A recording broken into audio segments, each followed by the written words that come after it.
semuanya, perkenalkan nama saya Siti Nurhaliza sebagai moderator dengan NIM akhir 117 dan teman saya yaitu Nazifa Syarif dengan NIM akhir 120 dan teman saya Kamila Aulia dengan NIM akhir 090. Saya di sini akan mempresentasikan dengan judul Ruang Lingkup Hukum Bisnis Syariah dengan mata kuliah Hukum Bisnis Syariah. Apa sih ruang lingkup hukum bisnis syariah? Yaitu akan dibawakan oleh Nazifa Syarif dengan NIM akhir 120.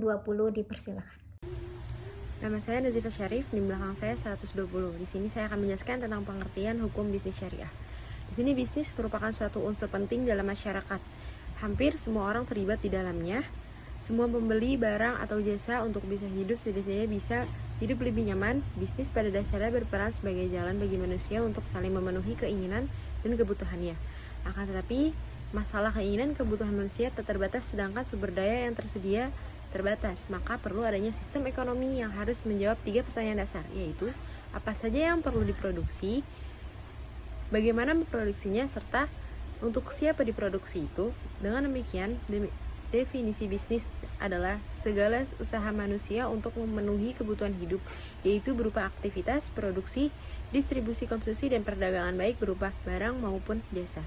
Sedangkan syariah berasal dari bahasa Arab yang artinya jalan yang lurus. Menurut fuqaha, para ahli hukum Islam, syariah atau syariat berarti hukum yang ditetapkan oleh Allah melalui Rasulnya untuk hambanya, agar mereka menaati hukum itu atas dasar iman baik yang berkaitan dengan akidah, amaliyah, dan yang berkaitan dengan akhlak. Secara istilahnya, pengertian syariah sebagaimana yang diungkapkan oleh Mahmud Syahtud dalam Hasbi Asy-Syidiqi, bahwa syariah mengandung arti hukum dan tata aturan di syariat Allah bagi hambanya untuk diikuti. Nah, berdasarkan pada beberapa definisi di atas, dapat disimpulkan bahwa syariah adalah sebuah aturan yang ditetapkan Allah untuk mengatur manusia di dunia dalam hal akidah, ibadah, akhlak, dan hubungan duniawi. Dalam hal etika bisnis, ini juga mencakup masalah syariah, terutama dalam hal akhlak. Oleh karena itu, bisnis syariah adalah segala upaya manusia untuk memenuhi kebutuhan hidup, seperti pembuatan distribusi, konsumsi, perdagangan, barang jasa, dan sesuai dengan hukum-hukum Allah yang ditentukan dalam Al-Quran dan As-Sunnah. Terima kasih. Baik, selanjutnya akan dibawakan oleh saya sendiri, yaitu sumber hukum bisnis syariah dan prinsip dasar hukum bisnis syariah. Baik, di sini saya akan menjelaskan apa itu sumber hukum bisnis syariah adalah segala sesuatu kebutuhan hidup yang berupa dengan aktivitas, produksi, dan distribusi konsumsi dalam perdagangan berupa barang maupun jasa dengan aturan-aturan dan hukum yang Allah tetapkan. Baik, hal ini pun dipertegaskan bahwa beberapa referensi yang menjelaskan bahwa hukum bisnis syariah yaitu bersumber dari Al-Quran, hadis, ijma, ijtihad, ihtisan, masalah, dan istisab. Dan pengertiannya yang saya sudah jelaskan di makalah, bisa Anda baca sendiri. Baik, selanjutnya yaitu prinsip dasar bisnis syariah adalah tersedianya pelayanan ekonomi yang berbasis syariah karena Indonesia mayoritas muslim.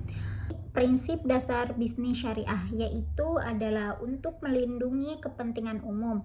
Dalam hal perekonomian, syariah yang perlu dilindungi adalah tersedianya ekonomi yang berbasis syariah karena di Indonesia yaitu mayoritas dengan beragama muslim.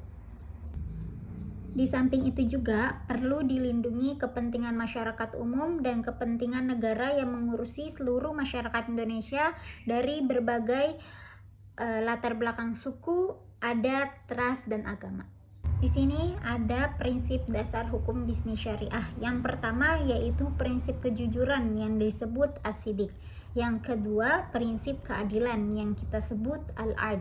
Yang ketiga, prinsip kesetaraan yaitu al-musawwat. Yang keempat yaitu prinsip kebebasan al-huriyah. Dan yang terakhir, prinsip tanggung jawab yaitu al-musuliyah. Dan adapun prinsip ekonomi syariah, yang pertama larangan riba, yang kedua larangan goror, yang ketiga larangan maisir, dan yang terakhir prinsip zakat. Baik, yang terakhir yaitu Kamila Aulia dengan NIM akhir 090 akan mempresentasikan apa itu tujuan fungsi hukum bisnis syariah dan perkembangan hukum bisnis syariah. Saya Kamila Aulia Maharani, NIM belakang 90. Di sini saya akan menjelaskan tujuan dan fungsi hukum bisnis syariah. Yang pertama, saya akan menjelaskan apa itu tujuan hukum bisnis syariah. Hukum bisnis syariah memiliki beberapa tujuan utama. Di antaranya ialah untuk mencapai kemaslahatan umat manusia atau falah, menegakkan keadilan dalam transaksi bisnis, serta mencegah adanya penipuan dan kecurangan. Selain itu, hukum bisnis syariah juga berperan dalam menjaga harta agar tidak disalahgunakan, mendorong pertumbuhan ekonomi yang berkelanjutan, serta menjaga kelestarian lingkungan hidup. Selanjutnya, saya akan menjelaskan apa itu fungsi bisnis syariah. Selain memiliki tujuan yang jelas, hukum bisnis syariah tentunya juga memiliki beberapa fungsi penting. Salah satunya ialah mengendalikan perdagangan lintas batas dan melindungi kepentingan nasional. Selain itu, hukum ini juga berfungsi untuk melindungi hak produsen dan konsumen, mendorong investasi, menjamin keamanan mekanisme pasar, serta memberikan perlindungan bagi UMKM agar dapat berkembang secara adil dan berkelanjutan. Selain menjelaskan tujuan dan fungsi hukum bisnis syariah, di sini saya juga akan menjelaskan perkembangan hukum bisnis syariah. Dari segi sejarah, hukum bisnis syariah telah berkembang dalam 3 periode utama. Periode pertama, periode klasik, di mana Rasulullah menjadi contoh utama dalam menjalankan bisnis dengan prinsip kejujuran dan keadilan. Pada masa ini juga mulai dikenal beberapa akad syariah, seperti murabaha, yaitu jual beli dengan kesepakatan keuntungan, mudharabah, kerjasama pemilik modal dengan pengelola usaha, musyarakah, kerjasama modal dengan pembagian keuntungan, serta ijaroh, yaitu sistem sewa menyewa. Periode kedua, periode pertengahan, di mana para ulama mazhab seperti Imam Hanafi, Maliki, Syafi'i, dan Hambali mengembangkan konsep-konsep hukum bisnis syariah seperti wakalah atau perwakilan, kafalah atau penjaminan, dan drawn atau gadai.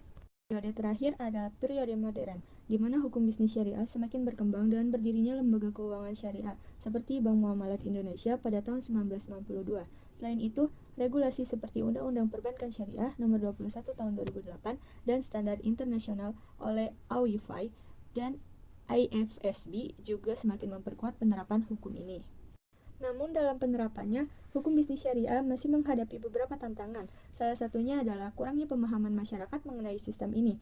Banyak yang masih menganggap bisnis konvensional lebih praktis. Selain itu, harmonisasi antara hukum nasional dan hukum syariah juga masih perlu ditingkatkan. Tantangan lainnya adalah kurangnya tenaga ahli dalam bidang bisnis hukum bisnis syariah yang mampu mengembangkan sistem ini lebih baik lagi. Kemudian, walaupun menghadapi tantangan, hukum bisnis syariah memiliki potensi yang besar. Salah satunya adalah pertumbuhan industri halal di berbagai sektor, mulai dari makanan, kosmetik, farmasi, hingga pariwisata halal. Selain itu, dukungan pemerintah dalam meningkatkan kerjasama internasional dalam regulasi bisnis syariah juga semakin memperluas jangkauan sistem ke pasar global. Terima kasih kepada teman-teman yang sudah mendengarkan dari kelompok kami, yaitu kelompok 1 dengan judul Ruang Lingkup Hukum Bisnis Syariah. Yang ingin bertanya dipersilakan.